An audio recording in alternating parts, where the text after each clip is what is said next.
Morning, dear students. Myself P.L. Narada, Assistant Professor, and today we are going to discuss a literary term dramatic monologue. आज हम dramatic monologue के बारे में अध्ययन करेंगे जो कि रीट में टीचर ग्रेड फर्स्ट और टीचर ग्रेड सेकंड में बहुत उपयोगी है। ड्रामेटिक मोनोलॉग क्या होता है? ड्रामेटिक मोनोलॉग ये शब्द दो शब्दों से मिलकर बना है, एक ड्रामेटिक और दूसरा मोनोलॉग। ड्रामेटिक ड्रामा होता है और मोनोलॉग का मतलब होता है मोनो मतलब एक, लॉग मतलब कथन। ड्रामेटिक मोनोलॉग का मतलब हुआ एक व्यक्ति द्वारा बोला गया कथन। मोनोलॉग मतलब एक व्यक्ति द्वारा बोला गया कथन और ड्रामेटिक का मतलब नाटकीय। इसका भावार्थ ये हुआ कि जब एक व्यक्ति बोलता है तो उसको सुनने वाला भी होना चाहिए, क्योंकि अगर एक व्यक्ति बोलेगा सुनने वाला कोई नहीं रहेगा तो वो मोनोलॉग ड्रामेटिक न होकर के सोलिलोकी बन जाएगा। इसलिए यहाँ पर हम ड्रामेटिक मोनोलॉग को विस्तार से पढ़ते हैं। Dramatic monologue means self conversation, speech और टॉक। ड्रामेटिक मोनोलॉग का मतलब होता है सेल्फ कन्वर्जेशन मतलब खुद से बात करना, स्पीच बोलना या टॉक करना। A dramatic monologue is a kind of poetry in which only one person speaks aloud his thoughts and feelings. एक ड्रामेटिक मोनोलॉग एक प्रकार की कविता होती है जिसमें ओनली वन पर्सन, एकमात्र व्यक्ति जो है speak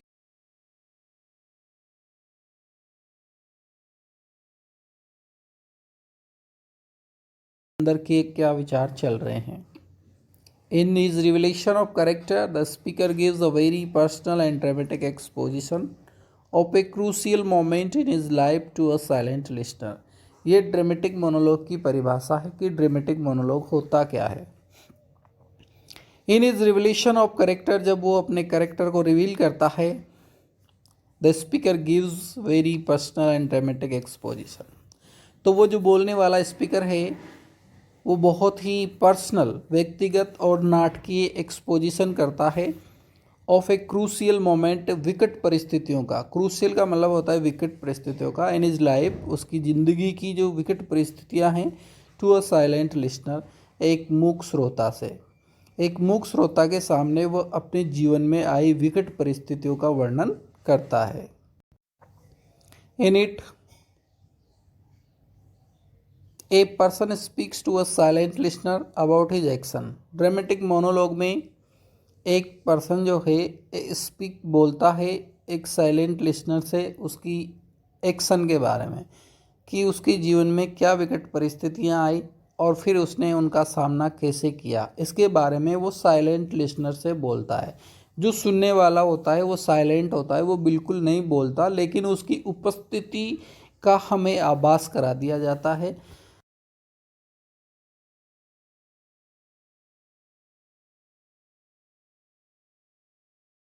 In literature, it is a poetic form or a poem that presents the speech or conversation of a person in a dramatic manner.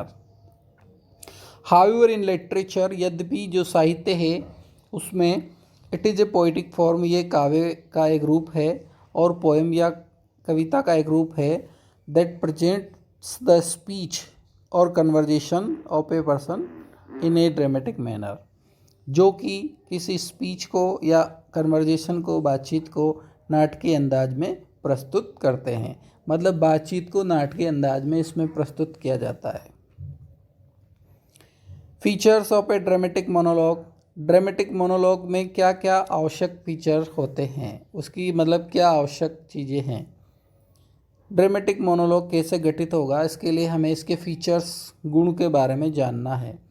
A dramatic monologue has these common features in them. एक dramatic monologue जो होता है उसमें कम से कम ये गुण तो होने ही चाहिए। कौन सा गुण? पहला है a single person delivering a speech on one aspect of his life. पहली बात तो यह है कि इसमें एक सिंगल व्यक्ति होना चाहिए जो भाषण दे रहा हो, डिलीवर मतलब दे रहा हो speech on one aspect of his life, उसकी ज़िंदगी के एक पहलू पे।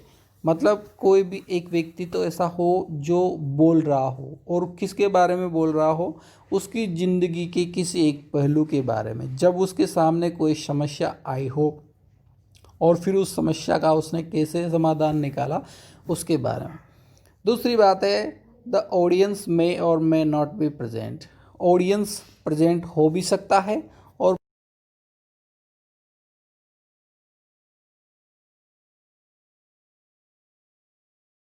टेम्पेरामेंट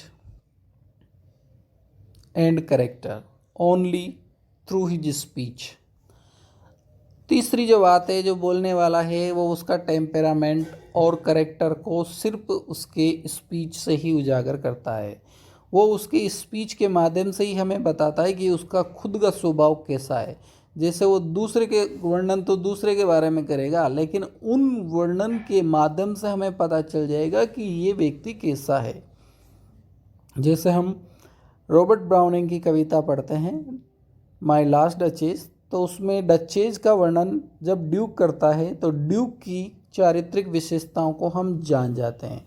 वो अपनी पत्नी के बारे में जब बताता है कि वो चाय जिसको देख करके मुस्कुराती थी, तो इसका मतलब हमें पता चल जाता है कि ड्यूक को उसका मुस्कुराना पसंद नहीं था, अर्थात ड्यूक जो है शक्की स्वभाव का था। Types of dramatic monologue, dramatic monologue कितने प्रकार के हो सकते हैं? There are 3 major types of dramatic monologue. मुख्य रूप से ड्रामेटिक मोनोलॉग को 3 भागों में बांटा गया है। 3 प्रकार के हम कह सकते हैं। रोमांटिक मोनोलॉग, दूसरा है फिलोसॉफिक मोनोलॉग या साइकोलॉजिकल मोनोलॉग भी इसको हम कह सकते हैं। रोमांटिक में रोमांटिक चीज़ों को बताया जाता है, रोमांस से संबंधित होता है। फिलोसफिकल दार्शनिक होता है, जिसमें व्यक्ति फिलोसॉफिक या साइकोलॉजिकल तरीके से सोचता है। और तीसरा है कन्वर्जेशनल मोनोलॉग। कन्वर्जेशनल का मतलब होता है बातचीत करने का जो ढंग होता है, बातचीत करने वाला monologue.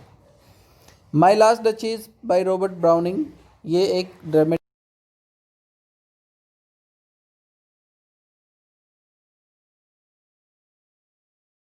My last duchess painted on wall, ये रही मेरी पिछली वाली डचेज जो जिसका चित्र आप दीवार पे देख रहे हैं। Looking as if she were alive, ऐसे लग रही है जैसे वो जिंदा ही है। I call that picture a wonder, now Fra Pandolf's hand worked busy day. मैं कहता हूँ कि ये चित्र जो है वंडर है और इसको फ्रा फेंडोल्फ ने बनाया था। एंड देयर स्टैंड्स, और यहाँ पे अब ये खड़ी है। जो ड्यूक है वो अपनी डचेस के बारे में इस तरह से वर्णन कर रहा है। This extract is from the famous monologue of Duke, ये ड्यूक के मोनोलॉग का एक एक्सट्रैक्ट है, एक भाग है। He tells his audience about his last duchess, वह ऑडियंस को उसकी पिछली वाली डचेज के बारे में बताता है। डचेज ड्यूक की जो पत्नी होती है उसको डचेज कहा जाता है। It is a type of psychological monologue, ये एक मनोवैज्ञानिक मोनोलॉग है। Which tells the psychological state of mind of the speaker, और ये स्पीकर अर्थात ड्यूक की मनोवैज्ञानिकता को बता रहा है, किस प्रकार से उसकी साइकोलॉजी थी उसकी पत्नी के प्रति। Browning has expose the duke's cruel state of mind through this poem, Browning ने इस कविता के माध्यम से ड्यूक की क्रूअल स्टेट ऑफ माइंड को बताया है। माई लास्ट डचेज जिसका नाम है। एक और ड्रामेटिक मोनोलॉग है जिसका नाम है the love song of J Alfred Prufrock by T S. Eliot, ये टी.एस. इलियट ने लिखा है। इसकी कुछ पंक्तियाँ मैं यहाँ पे बोल रहा हूँ। Let us go you and I when the evening is spread out against the sky, like a patient etherized upon a table, let us go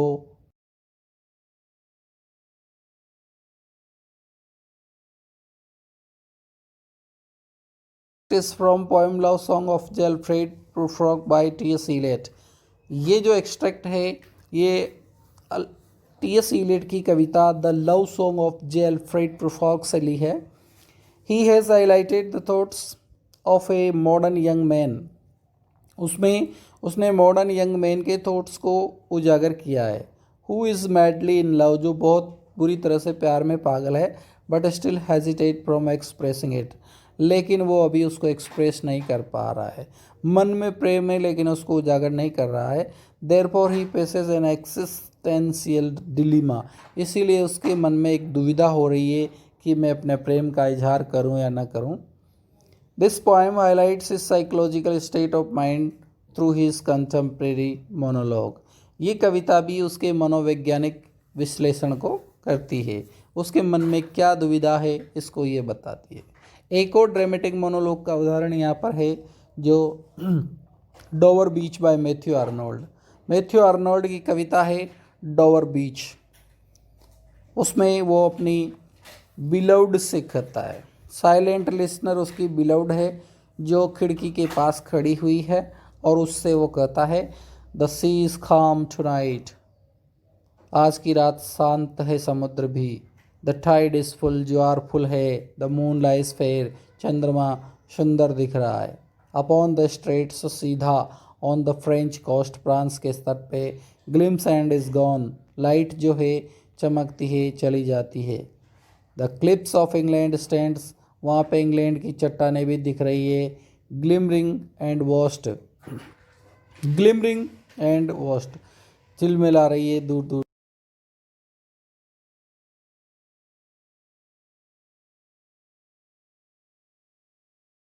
door बीच का क्वेश्चन पेपर में लिखें तो ये जो उदाहरण है इनकी सिर्फ एक एक दो लाइन, एक एक लाइन लिख दें ताकि क्वेश्चन ज़्यादा बड़ा ना हो। लेकिन अगर प्रतियोगी परीक्षाओं में पूछा जाए कि डोवर बीच किस तरह की कविता है तो आपका आंसर होगा dramatic monologue. Dover beach is another example of such an autobiographical monologue bye Matthew Arnold. Matthew Arnold की जो कविता है वो भी एक अच्छा उदाहरण है ड्रामेटिक मोनोलॉग का।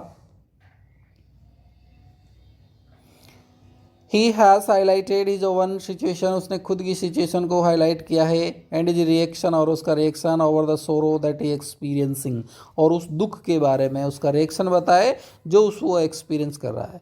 This monologue express his thoughts about his bride, ये मोनोलॉग उसकी पत्नी के बारे में है।